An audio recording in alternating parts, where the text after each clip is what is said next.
So maybe, just maybe, you're looking to add a little depth to your images to create that kind of wow factor. Today I just wanted to show you an easy way to go into Photoshop and add an even extra layer of depth to your images and make them into more creative still images and even 3D images. And I'll show you how to do the 3D version today, but you can add this effect to regular photos and stuff that you shot on either film or your DSLR.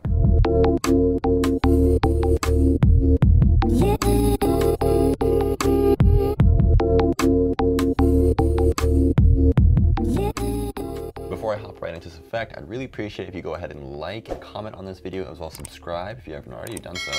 I'd really appreciate it. I'm trying to hit 10,000 subscribers. That's my goal right now, and so if you could share this with anybody who you think might be interested in this sort of effect, I'd really appreciate it. All right, let's hop right into it. First of all, if you want to create a 3D image, what you're going to need to do is you're going to need to take 4 photos slightly offset in order to finalize this effect. And you can create this 3D effect using one of the tutorials I've done previously. I'll go ahead and link that below. Use this tutorial. It's a shooting tutorial and also an editing tutorial. It shows you how to take the photos as well as edit it in Photoshop and post. So go ahead and follow this tutorial if you want to know exactly how I took these 4 photos. If you want to go ahead and just jump straight into the effect, we'll go ahead and start from there. So if you need more information on how to create 3D photos, follow this other tutorial link. Otherwise, we're going to go jump right into it. Okay, so in this folder, I have 4 photos that I've taken slightly offset from each other, and we're going to use these 4 photos as the basis for today's effect. So what you go ahead and do is you go ahead and take your photo and you open up in Photoshop. I already have it opened up. And okay, so you have your blank canvas here. What you're going to want to do first is, essentially what you're doing is you're blurring out the background of an image more than it already is. And so in essence, you're increasing you're lowering the f-stop of the image and you're kind of creating this cool zoom blur effect. So first thing you're going to want to do is you're going to want to go ahead and use the pen tool and just, it doesn't have to be super precise, but roughly go around your image or your subject. The reason why it doesn't have to be precise is you're going to use feathering to slowly taper off the blur effect anyways, so it doesn't have to be super precise. So I'm just clicking and dragging. If you want to stop your pen point as you drag so the next point isn't curved, go ahead and hold down Option, and that'll go ahead and finish your point there and just continue around your subject. Once again, this doesn't have to be super precise.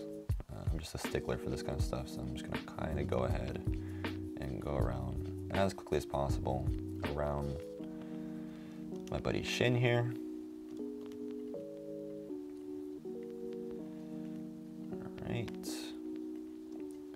For hair, especially curly hair, just go around the basic shape of the head. Or the hair, sorry.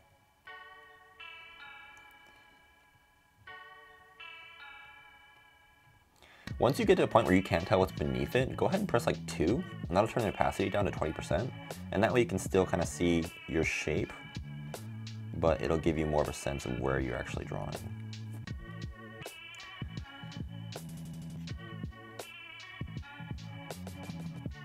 Once again, I'm just clicking and dragging, and you're creating a shape essentially.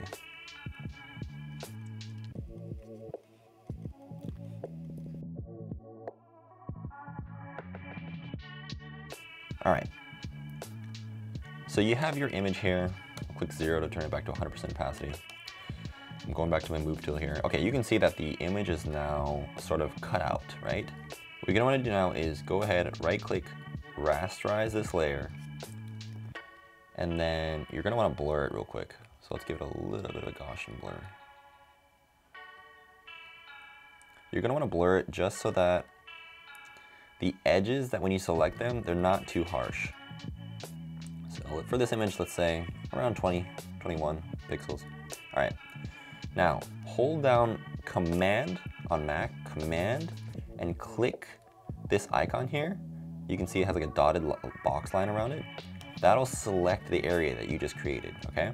We don't really need this specific layer right now, so I'm just gonna turn the eye off. And on your background layer, what you're gonna wanna do is Command C, which is copy, right? And then Command Shift V, which pastes Shin here on top of the background layer, okay? And you can actually, I mean, I'll keep it for right now. So what you do is, once again, you copy him and paste him into a layer separate on top of the layer that you just created, right?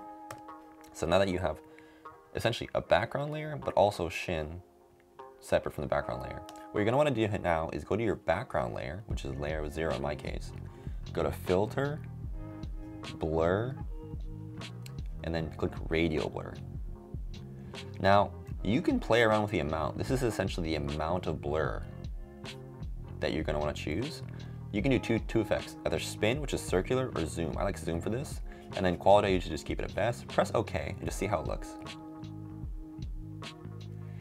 Now, as you notice, this created a zoom effect around Shin and adds a 3D depth to your image.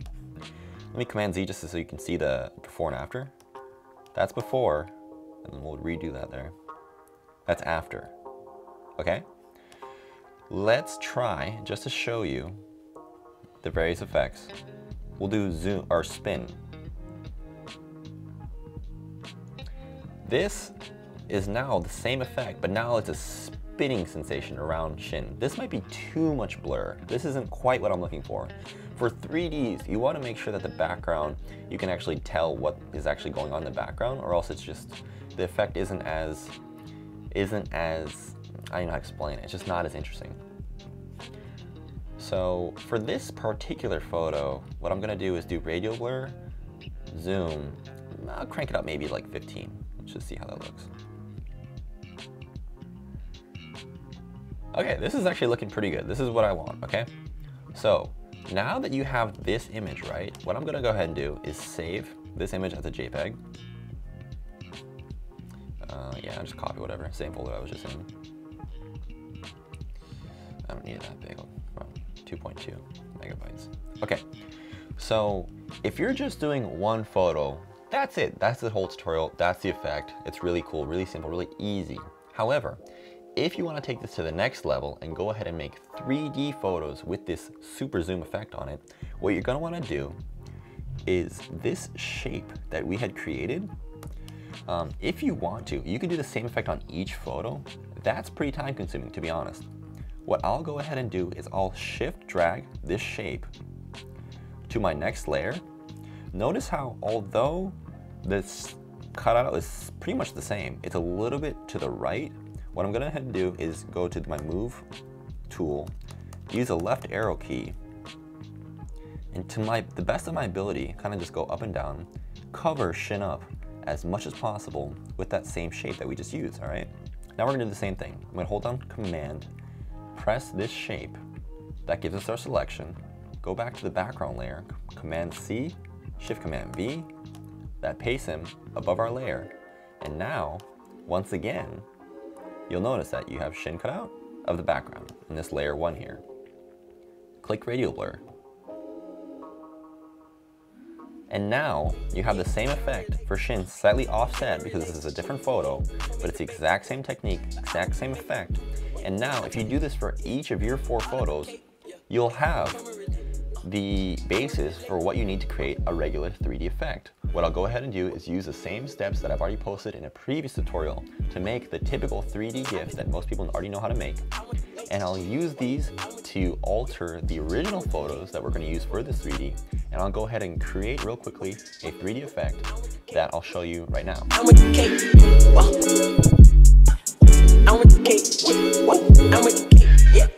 Again, if you want to make a smoother 3D effect, you need to increase the amount of frames in between your jumps. So typically I only use 4. However, if you want to make an even smoother 3D, you can use 10, 15. Only go over a little bit, millimeters, each time you take a photo and just increase the amount of photos in between your movement. You can go ahead and turn your camera onto high continuous burst, for instance, and take like 20 shots. Do this effect, do this on any 3D effect, and you'll create a smoother 3D image. That's it for today. Just wanted to show you a quick and easy way to make a super zoomed 3D effect that's kind of interesting and gives more depth to your photos. If you like what you see, please go ahead. Again, please subscribe, like this video, and comment. Let me know what else you'd like to see. And go ahead and follow my Instagram at Gakkyou, and I post every day. I post reels, photos, everything, film, video, 3D, all in Japan. That's where I'm based out of. And thanks for watching this far, and I'll see you guys in the next one.